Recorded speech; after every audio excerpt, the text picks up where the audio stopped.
In this lecture, we are going to see Clash of Civilization thesis by Samuel P. Huntington. Samuel P. Huntington was the teacher of Fukuyama, right? He was the teacher of Fukuyama.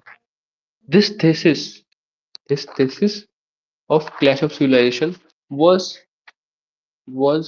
written in Foreign Affairs magazine, right? Very big magazine, very famous magazine of USA, Foreign Affairs magazine, where he talks about clash of civilizations and the making of world order.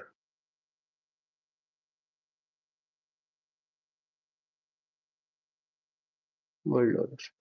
In Foreign Affairs magazine, he wrote this essay of clash of civilization and the making of world order. Right now, this clash of civilization thesis, the clash of civilization thesis, is founded on one idea. It is founded on one idea, which is criticism of end of history. Clash of Civilization thesis is essentially the criticism of end of history thesis. What is end of history thesis? What is end of history thesis? End of history talks about liberal democracy as best way of life. Liberal democracy as best way of life. This is end of history thesis, right? It, it was given by Francis Fukuyama, and which talks about liberalism and liberal democracies to be best way of life. It talks about end of history thesis talks about universal consensus, universal consensus on Western values. What Western values?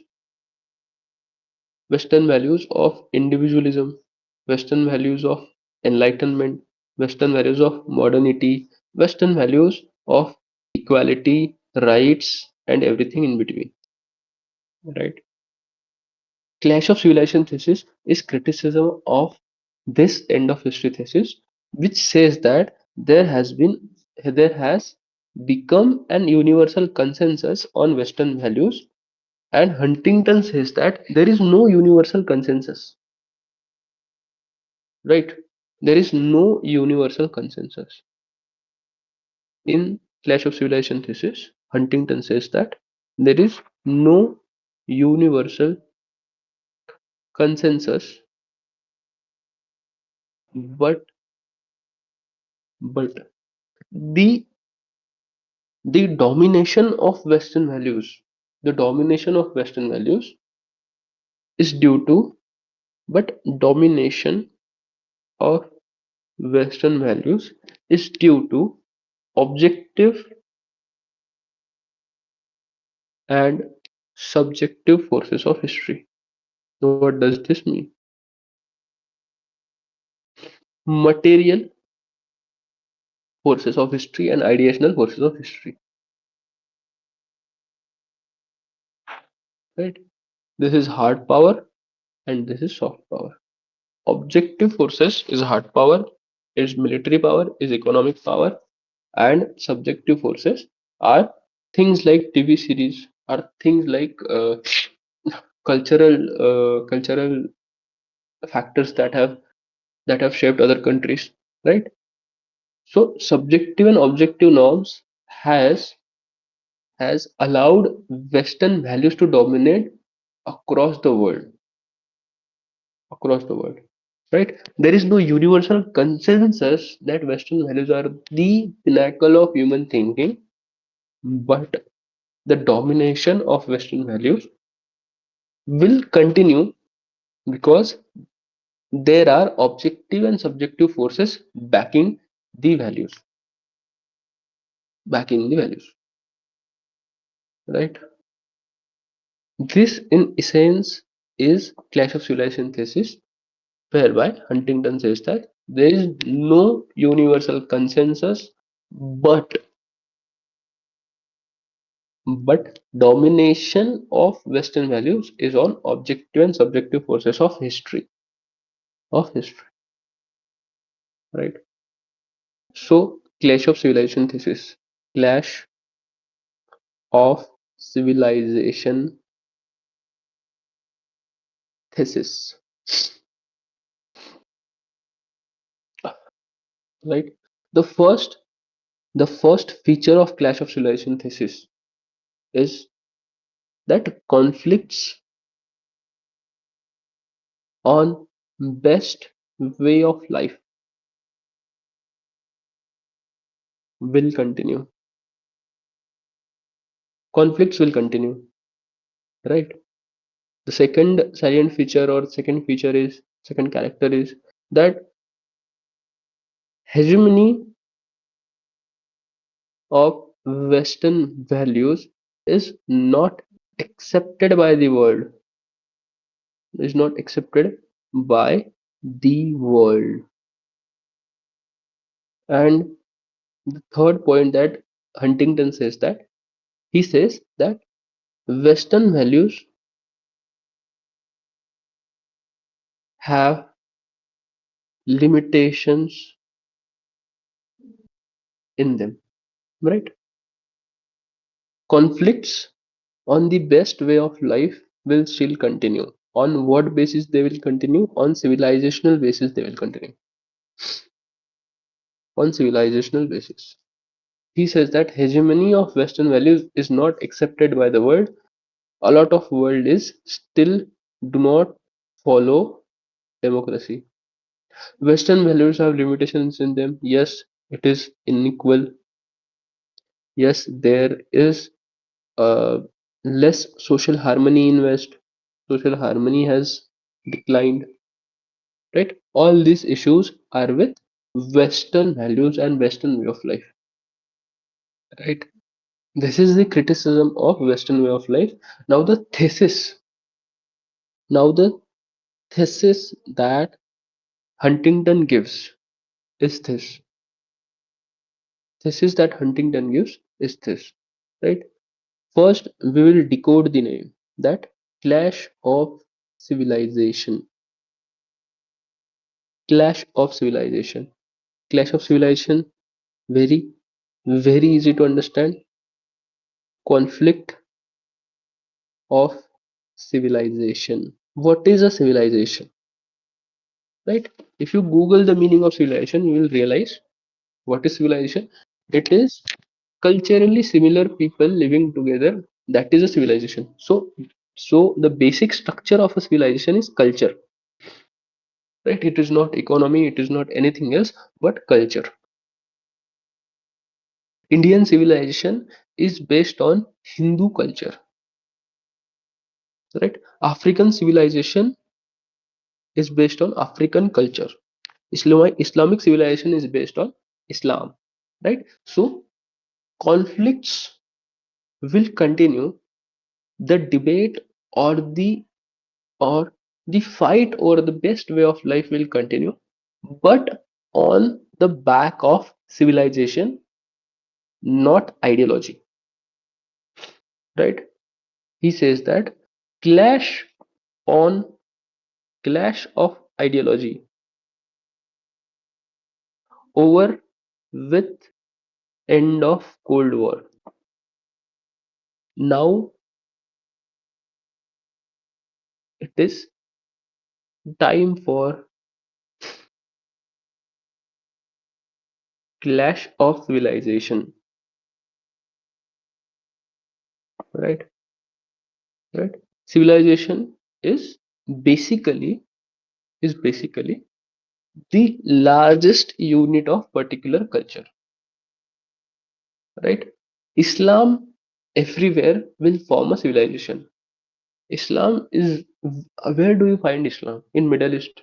Where do you find Islam? In in Indonesia, in India, in Pakistan. So a lot of Asia, Southeast Asia, you'll find the presence of Islam. You'll find presence of Islam in places like Dagestan, Russia. You'll find Islam in Cyprus, Europe, right? You'll find Islam everywhere. So the Islam or the Muslim people everywhere will form one civilization. It is civilization is the largest unit of particular culture, correct? So clash of ideology is over with end of Cold War. After Cold War, it is time for clash of civilization, right? Clash of civilization, right? To understand clash of civilization, we have to understand the worldview of Huntington himself. How Huntington thought about the world becomes very important here. Huntington, how Huntington thinks about the world and history is very important. Huntington was a realist, right? In in international relations theory, we find multiple views on international relations, whereby realism is one of the strands of theory of international relations, whereby realism speaks things as they are. It is very much Machiavellian, Kautilyan, right? M- As as Machiavelli was a realist, Samuel Samuel P. Huntington is also a realist, right? How Samuel P. Huntington is? So how Samuel P. Huntington is or Huntington is? He's a realist, and he takes cyclical view of history. Cyclical view of history. What does cyclical view of history mean? That history repeats itself. History repeats itself, right? History repeats itself. I will explain you the cyclical view of history, but before that, there is this one quote which which encapsulates Huntington's view on cyclical view of history. He says, "It is not the end of history;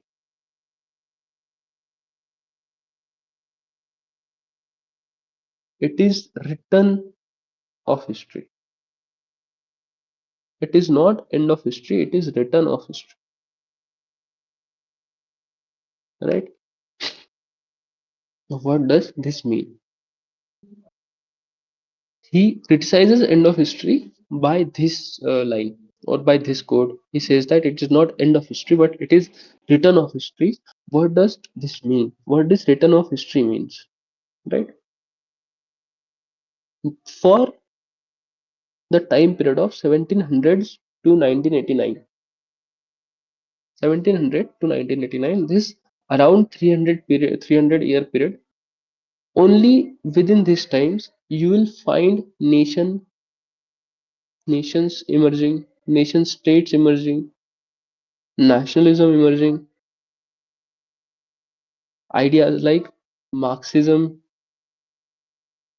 and liberalism emerging, right? So the ideas of nation, Marxism, liberalism are very new.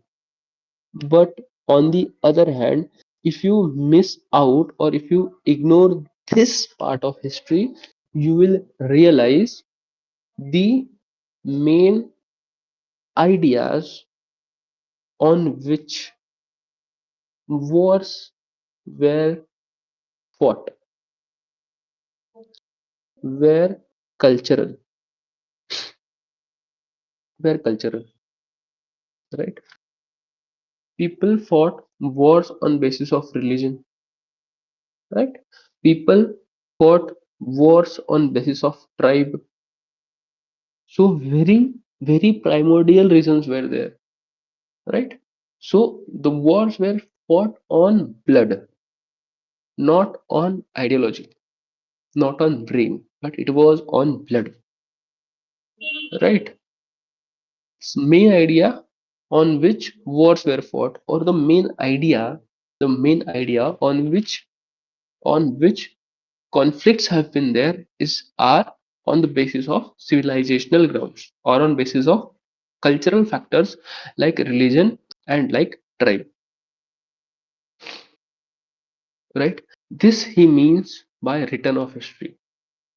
End of history is basically which idea is better between Marxism and liberalism. So liberalism came out as better idea. But what Huntington says that barring this period of 1700 to 1989, rest of the history on which ideas wars were fought, they were cultural, they were civilizational, right? So he says that taking this idea ahead, he says that clash of civilization, clash of civilization will lead to reordering of map, right? Reordering of map will mean what? In Cold War, you see, I'll make the world map and I will make you understand how Cold War panned out, right? Right? This is a very bad map of the world, but still it is the map nonetheless, right? This is the world in Cold War, right? This is basically the world during Cold War. Now, how this world was divided during Cold War? This blue line means liberal nations, and this red is a communist nation. So all of this, China, Russia, and some of North Korea, Vietnam, all these were in red faction, right? And US, then some of this north of South America. Then you'll find places like Australia and South Africa. All these places were liberal, right? Then you will find some places which are non-aligned, like India, right? Here somewhere is India, right? Here somewhere is Ghana. Here somewhere is Indonesia. Here somewhere is Thailand. So the world was divided on ideological differences. Now, how world is divided in today's time, it is like this, right? Again, I will make a world map. It is like this.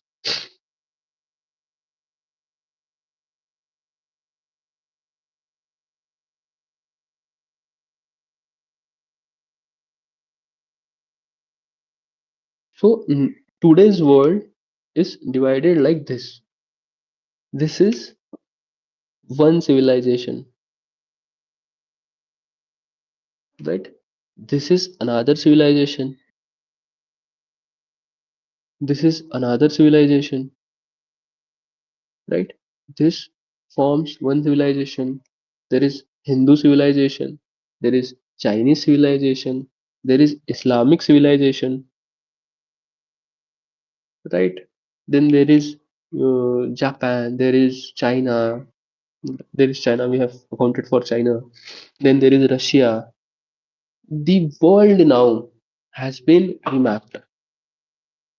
In before Cold War, world was mapped into three blocks: West, US bloc, Western bloc, Russian bloc, and non-aligned bloc. Non-aligned nations, non-aligned nations.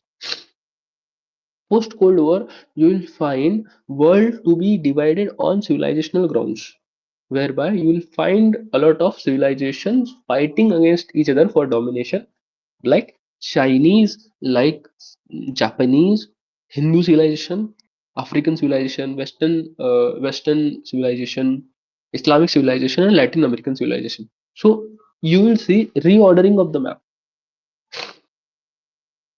right? Reordering of the map. You will see The map has been now divided on the lines of civilization, not on the ideology, right? How this reordering happens? This reordering happens in two ways: internal reordering and external reordering. What do you mean by internal reordering? Right? Hindustan was a one place. We became three nations. That is internal reordering. External reordering is that you are aligning yourself. You are aligning yourself to a particular way of life, right? So EU, European Union is a particular way of life. That is an external reordering, right? ASEAN, ASEAN countries, ASEAN countries are a particular way of life. They form a one block or a one civilization, right? GCC, GCC group, uh, Gulf countries group, GCC group, Gulf Cooperation Council, is based on Islamic identity. So remapping of the world happened on internal basis and external aggressions.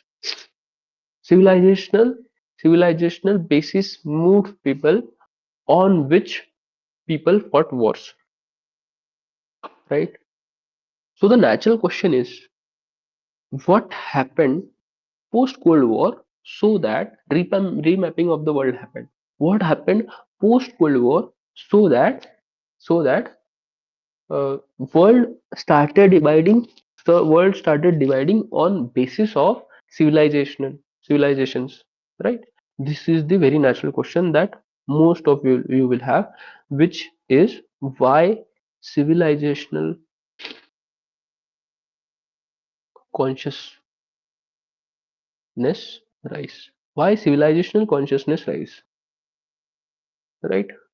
It rose because of because of innate innate innate psychology of man. Why civilizational consciousness rise? Because man has this innate need of of aligning himself to a particular group, right? Man has this innate need of aligning himself to a particular group.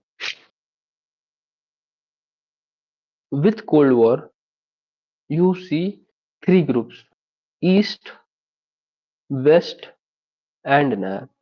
East is Russia, West is West, and Nam is Nam, right? So with Cold War, you find three identities and people aligning themselves through one of three identities, right? Now with end of Cold War, and people like Fukuyama proclaiming that the liberal democracies are the best way of life. What happens in this situation, that people have identity crisis. People don't have identity, right? With Cold War, there had only one identity for people to follow, which was liberalism. But people needed more identity. People needed more. People needed a particular group to align with. So, with end of Cold War, there was identity crisis, and due to this identity crisis, people people started aligning with culture. People started aligning with the culture more, right? On basis of this culture, you will find EU, EU and Gulf Cooperation Council to be formed. EU is nothing but, right? What EU in essence is, it is nothing but a group of Christian countries. Most of the countries you will find are Christian. What is Gulf Cooperation Council? It is a group of Islamic countries, right? So people started aligning themselves to a particular culture because with end of World War they had no identity to align with. Post post end of Cold War, people started having identity crisis, and on they found identity on civilizational lines, right? Because as people started find aligning themselves with culture, so the world was divided in civilizational lines. The world was divided in civilizational lines, right? So the conflicts of today are civilizational. They are not ideological. We find we do not find ideological fights as we were finding in post Cold War time. But in Cold War time, in post Cold War time, we will find people fighting on civilizational lines. You will find terrorist attacks everywhere. You will find US attacking Middle East. You will find China attacking Japan, India. Right? This is not on ideological grounds. This is on civilizational grounds. Right? One culture attacking other. Then, then, if the world was divided in civilizational lines, what were the divisions? Right? This is the very natural questions that will arise. What will be the divisions? So the eight major civilizations as given by Samuel P. Huntington in his book Clash of Civilization, in his essay Clash of Civilization and Making of the World Order. What were the eight major civilization? The first civilization was Japanese civilization, right? Japanese civilization, and I will make this a small table, right? Japanese civilization, type of state, and type of civilization,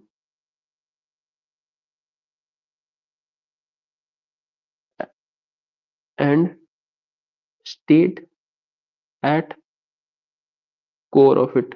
Which state is at core of it, right? Japanese civilization is of what type? It is it is not a religious civilization. It is cultural civilization.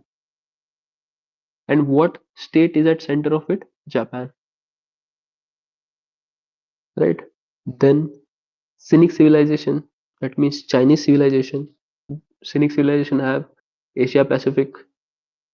Cynic civilization have uh, China plus Southeast Asia, places like Cambodia, North Korea, places like Thailand, places like Philippines, they have somewhat been influenced by China. And what state is at core of it? China, right? Then Hindu civilization, it is a religious civilization. And which state is at center of it? India. So there is a core state, right? With first three civilization, you will find a core state. Then we find Orthodox Christian civilization. It is a religious civilization. Core state is Russia, right? There are two strands of Christianity, it is Orthodox and Catholic, right? More or less. So Orthodox civilization is a Russian brand of Christianity, and Protestantism and Catholicism are more of Western things, right? Then you will find African civilization. It is a cultural civilization. Is there a state at core of it? No, there is no state at core of it. There is no core state, right? Then there is Western civilization. Western civilization is religious and cultural both. How it is religious? Because it is basically the Christian world. But why cultural? Because it has given rights, it has given liberty, and it has given many ideas like democracy and all those things. So it is cultural as well. Is there any state at core of it? Yes, there is USA. Then Latin America is one such civilization. It is a cultural civilization, and there is no core state which leads a civilization. Then Islamic civilization is there. Islamic civilization, again, religious civilization with no core state. Anywhere you find Islam, that is Islamic civilization. So Samuel P. Huntington categorizes the world into eight civilizations. First is Japanese, with Japan at core of it. Then Chinese, with China at core of it. Then Hindu at India at its core. Orthodox Christian with Russia at its core. Africa with no core state. Western civilization with USA at its core. Latin America with a no core state. And Islamic civilization again with no core state. Right? A lot of people are fighting for the status of core state, so called as Khilafat. Turkey is fighting, Saudi Arabia is fighting, Iran is fighting, but there is no core state as of now. There is not one nation which has control of whole of Islamic, whole of the Islamic world, right? Then, then this constitutes whatever we have studied till now. This constitutes the first part of Huntington's essay and first part of Huntington's book. He wrote the book in the same name, Clash of Civilization. This was the first part. Now we are going to see the of second part of Clash of Civilization book. Right? The the second part starts with the subtitle State of the West. How West is.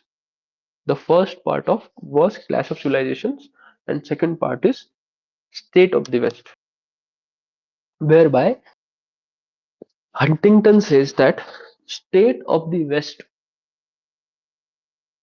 is like this. State of the West is that it has superiority. It has superiority in technological, military, and economic sense. But on cultural sense, West has seen a lot of decline. Right? Second part, whose title is State of the West, whereby he says that end of Cold War is does not equate to victory of the West. Right? West has West is superior in technology, military, and economy. Right? West is superior in technology, military, and economy, but but state but West is in state of decline in culture. In culture, how state has seen declining in culture because state is imposing itself culturally on the world, right? By saying that our values are the best, it is an imposition of culture. What it has led to, it has led to ethnocentrism, right? When one tries to attack your culture, you stick to your brethren, you stick to your you stick to people having your blood, right? When someone tries to impose you things, right? Like America tried to impose democracy in Afghanistan. What happened in Afghanistan was basically ethnocentrism, whereby people of same ethnicity got together and fought against a common enemy, right? We are seeing how Western culture is in decline. The first reason is that that West is imposing itself on other countries. That is first first reason why it is in decline. Because of this imposition, because of this imposition, ethnocentrism has started, right? The second reason why he says that Western values are in decline is due to refugees and is due to immigration. Due to refugees and immigration, you see you see a lot of decline in Western culture, whereby refugees and immigration do not fit in Western values, and they try to change the value system according to their own understanding. Right? This is why West is in state of decline in culture, because it has imposed itself on other countries, which led to ethnocentrism in other countries, and it has allowed refugees and immigration. Refugees and immigration, while it is a noble cause, when refugees and immigration happens in a country, what happens is that refugees and immigrants do not fit into culture which a country has. When refugees and immigrants do not fit in the culture, they try to bring their own value system in a particular culture. When they try to bring their own value system in the culture, the original culture will of course decline, right? So state of the west is in two things, that it is in ascendance in technology, economy and military, but it is in decline in culture, right? It is in decline in culture. Then he says, then he opens up a new dimension with respect to clash of civilizations, right? First part, the first dimension that Huntington has observed in his book, that state of the West we have seen. The second thing that Samuel P. Huntington has opened up in his book was types of conflicts. He suggests there are two types of conflicts. The first type is core conflict. The second type is peripheral conflict, right? Core conflict will be with civilizations having core states,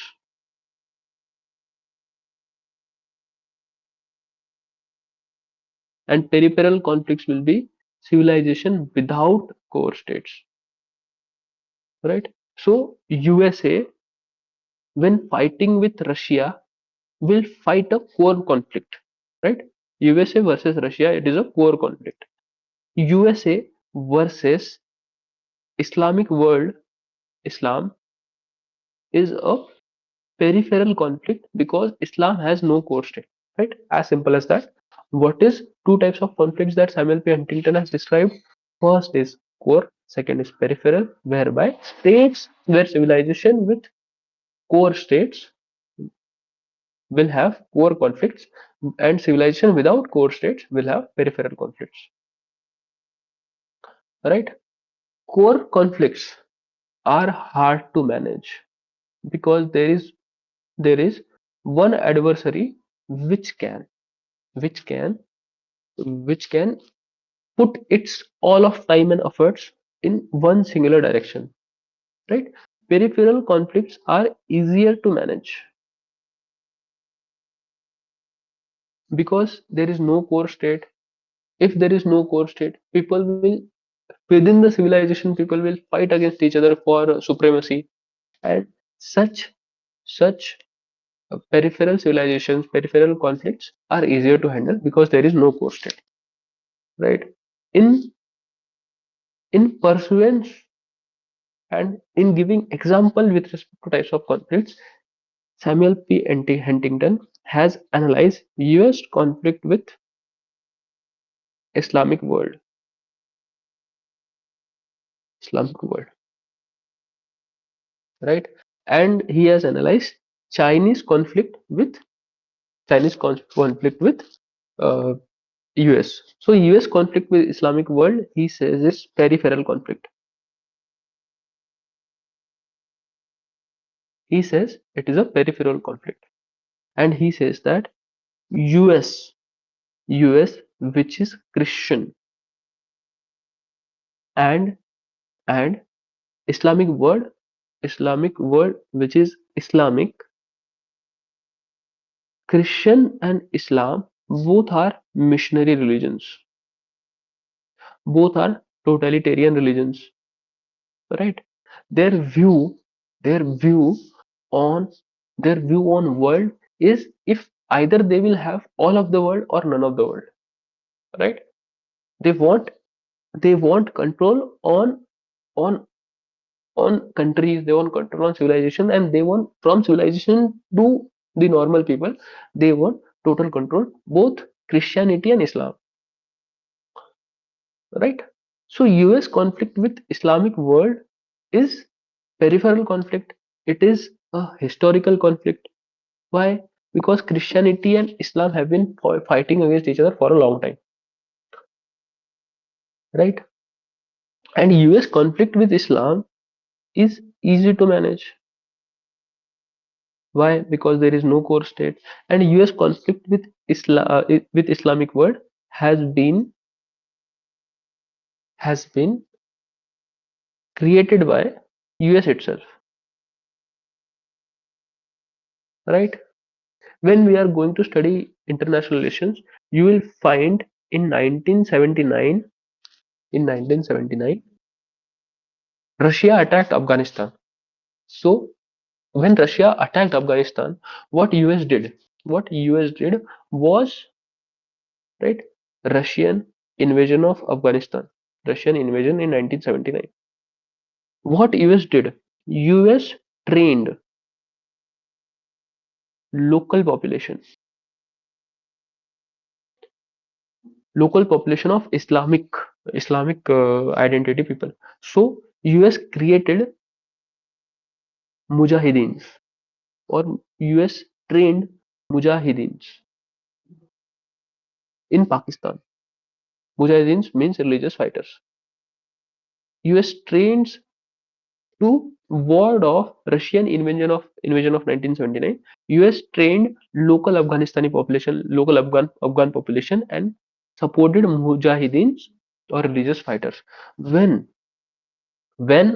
Russia backtracked from Afghanistan, these mujahideens started their actions against US.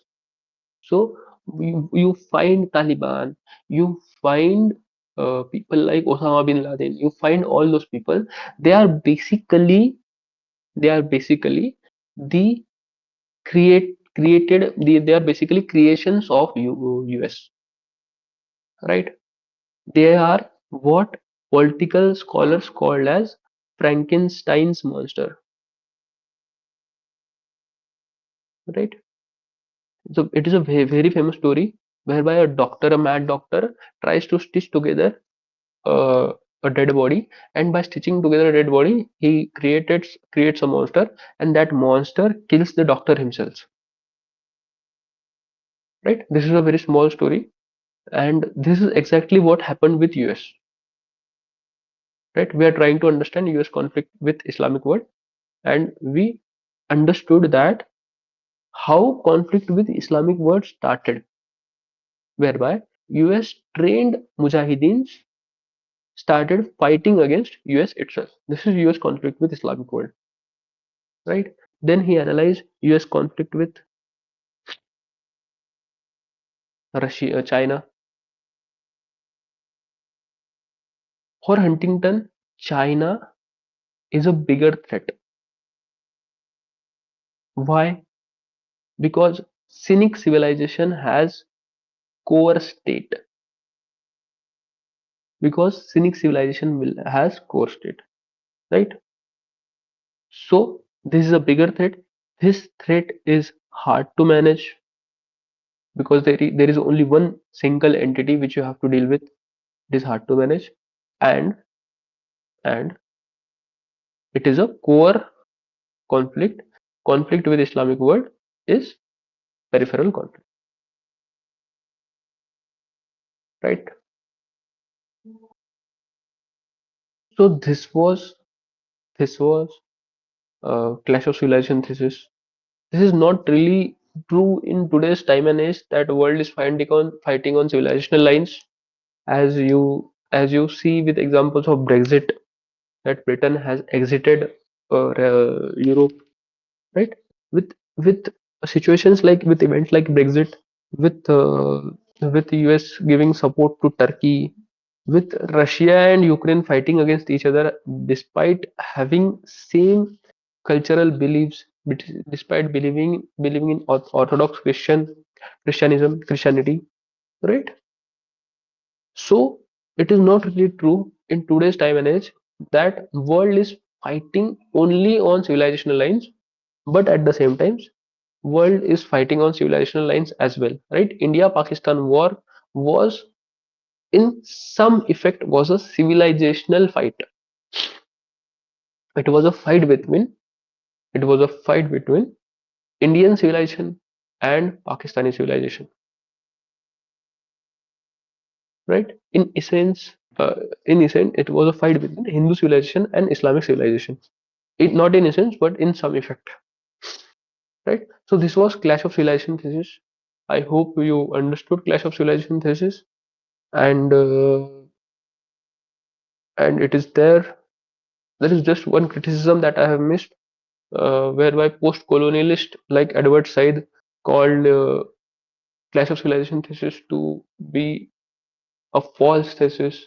He just called it having to be no truth in it itself, and he said that Edward said observes that Clash of Civilization is a farce. So this was Clash of Civilization thesis. There is this only one